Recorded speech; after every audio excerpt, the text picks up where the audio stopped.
नमस्कार मंडळी. तर श्रीची तर एक्साइटमेंट तुम्ही बघू शकता. माझ्या आधीच तो खाली येऊन उभा राहिला आणि आधीच्या चेहऱ्यावर तुम्हाला दिसतच आहे. तर आज ताईंनी आम्हाला फर्स्ट टाइम त्यांच्या घरी बोलवलं होतं. ह्याच्या आधी 1-2 वेळा भेट झाली होती, पण असंच एकदा बाहेर कार्यक्रमात म्हणून झाली होती आणि एकदा श्रीच्या बर्थडेवर.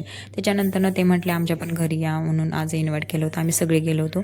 खूप गप्पा गोष्टी वगैरे केल्या. आम्ही मुलं पण खूप मस्त खेळत होते इथे. महिन्यातून एकदा तरी ना अशा गप्पा वगैरे झाल्या पाहिजे असं वाटतं, कारण की कामं तर रोजच असतात. आपलं पण माइंड थोडं रिलॅक्स होतं आणि मुलं पण एकत्र आली ना खूप एन्जॉय करतात. घरामध्ये ना खूप चिडचिड होते मुलांना. पण गावाकडे गेल्यावर ते असं काही नसतं की इथेच जायला पाहिजे, असं चेंज म्हणून व्हायला पाहिजे वगैरे. तिथलं वातावरणामध्ये खूप फरक आहे आणि इथल्या वातावरणामध्ये खूप फरक आहे. तिकडे गेल्यानंतर ना मुलं घरातच नसतात आणि इकडे ना घरामध्येच असतात. हा फरक असल्यामुळे ना मुलांची घरामध्ये खूप चिडचिड होते आणि मुलांच्या पेक्षा ना आम्हाला खूप छान वाटलं. आम्ही एकत्र आलो, अशा गप्पा वगैरे झाल्या आणि त्यांनी ना असे आमच्यासाठी डोस्याचा प्रोग्राम बनवला होता. खूप छान झाले होते डोसे. मुलांनी पण पोट भरून खाल्ले आणि आम्ही पण खाल्ले. त्याच्यानंतर बोलता बोलता कसे 2 तास निघून गेले ना आम्हालाच कळालं नाही. त्याच्यानंतर जाताना त्यांनी हळदी कुंकू केलं. म्हटलं चला एक सेल्फी काढू आणि घरी जाऊ. घरी आल्यानंतर ना त्यांची होती नाईट ड्युटी, त्यामुळे म्हटलं पहिला स्वयंपाकाला लागू, नंतर बाकी काय असेल ते करू.